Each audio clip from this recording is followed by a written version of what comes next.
Alright guys, so here we have the wife's Altima in all its glory. It's a 2013. We have about 110,000 miles on it right now.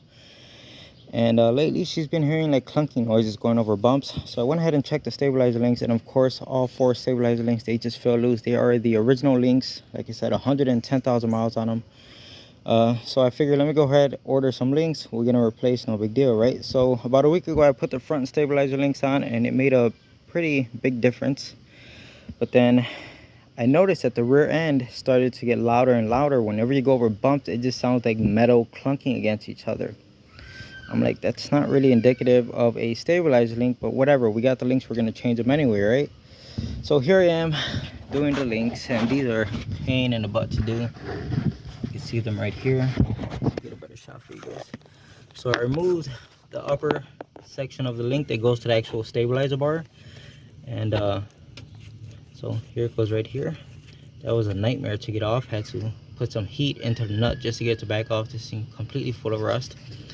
Anyway, while I'm down here, I think I found the real problem. Whenever you go over bumps, and it's specifically in the rear end of the car, you hear like a clunking, like a metal on metal sound. So as I was back here trying to get to that stabilizer link, I look over and I notice this right here. You see that? See the crack right there? Guys, this lower control arm is broken. It's cracked right there. So yeah, she's going to need new lower control arms, and I know how this is gonna go already. Either bolts are gonna break off, or they're not gonna want to come off, and we're gonna have to cut them off. So this is gonna be a nightmare.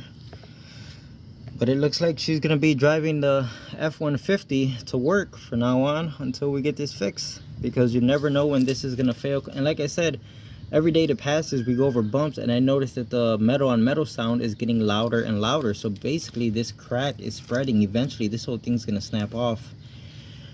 So yeah, she's gonna have to be driving the F-150 to work from now on until I could get this fixed. And honestly, the smart thing here is we're just gonna go ahead and replace both of the rear lower control arms. So it's gonna get this one, and most likely she's just gonna tell me, yeah, go ahead and do both of them. And what I'm going to do is we'll go on Nissan's website and we'll see if we can order all these bolts. Like this bolt here, you know, the bolt and the nut. This one right here, the one over there, and I think there's another one. Is there?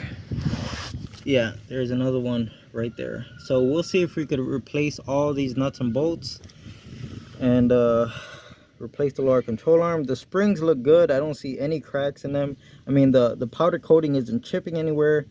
None of the coils are broken, so the springs are still good. The stabilizer link, you know what, I'm not even going to go through with this job today. I'm not going to finish this. It makes no sense in putting a brand new stabilizer link on this arm that just has to come off.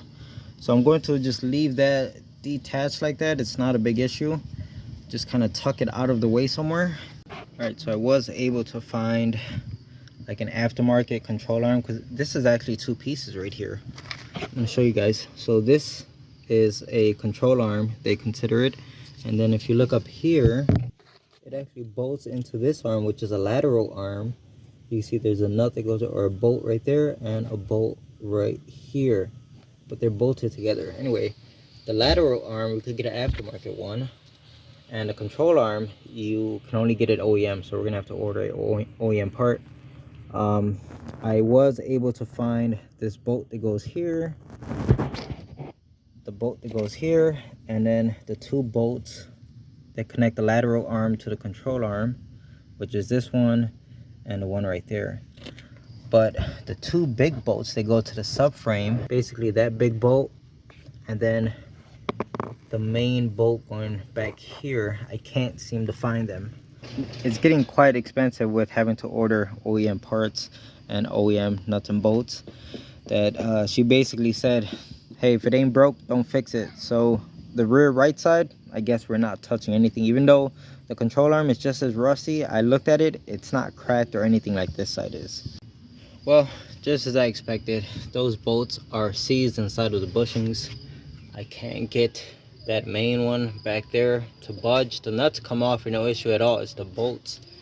Pretty much the same thing for the one on this side. Now this one, the nut and the bolt came straight out with no issues at all. Same thing for this one, and the same thing for these two that go into this arm. So all of these bolts, there's no reason to replace them. I'm just gonna end up reusing them.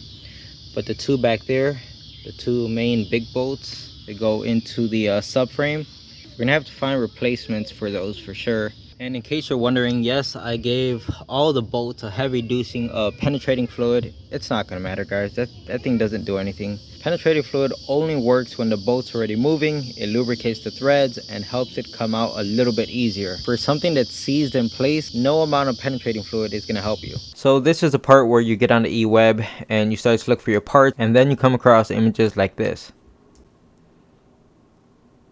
And this one. And this one, and here's another, and one more,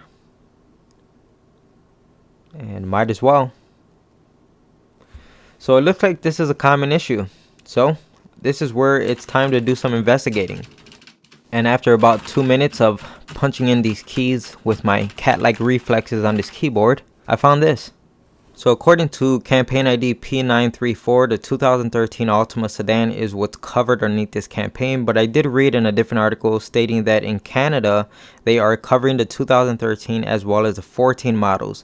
But in the USA, it's only the 13, so if your car is not a 13 and it's not a sedan, unfortunately, it's probably not covered underneath this campaign ID. But if we look here at the introduction, it says both rear lower links located at the rear suspension will be replaced. This service will be performed at no charge to the customer for parts or labor, which is great because this job could get really expensive. So if we scroll down to dealer responsibility, it says this includes vehicles purchased from private parties, vehicles presented by transit tourist owners, and vehicles in dealers' inventory.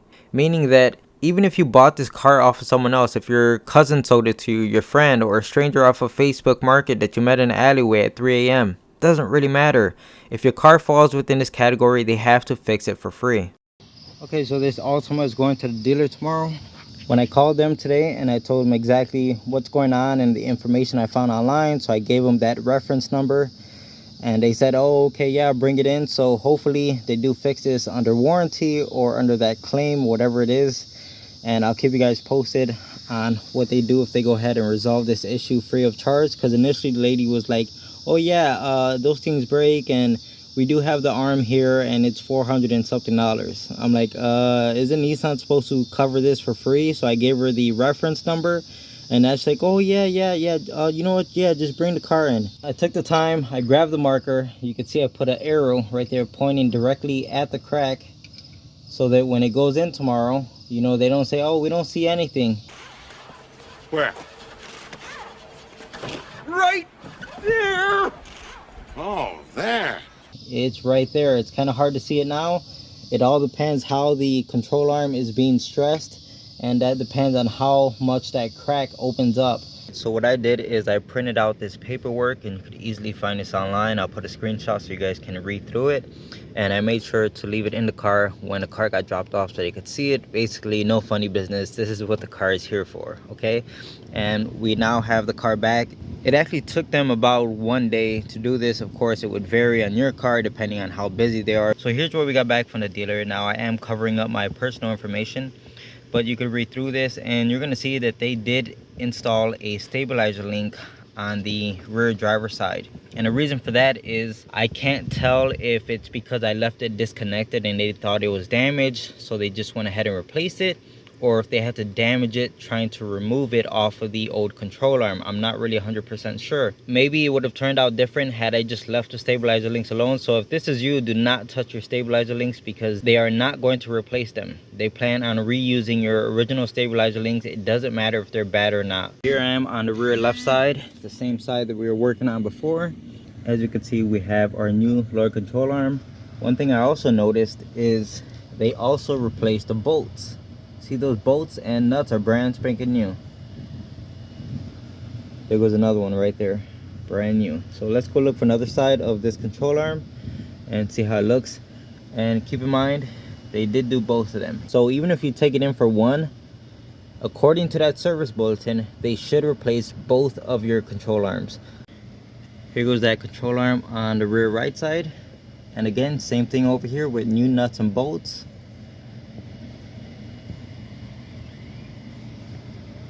And if we look closely right here, we can see the brand new stabilizer link that Nissan installed.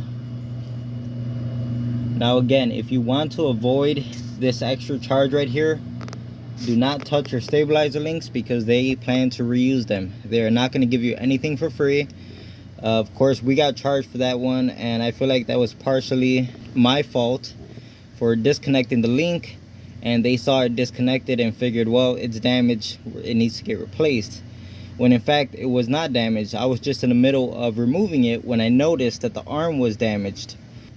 I guarantee you, had I just put that stabilizer link right back onto that sway bar and put the nut back on it before we took it to the dealer, we would still have our original link on this car, and we could have avoided a $30 part when we already have the part brand new here. I already bought the parts, so now I have to try to return the one I bought because Nissan installed theirs. I hope all that makes sense. So basically, do not go touching your stabilizer links if your car is going in for this problem with these control arms, because they are not going to give you anything for free. They will just charge you if they see that it needs to be changed or whatever, okay? But you know what? It's not too bad because you got to figure these are expensive parts. They quoted over $400 for each arm. So, you know, two of them, you're already close. I'm sure it was something stupid over $400. So for two arms, you're well into the $900 mark just for the parts, not even including labor.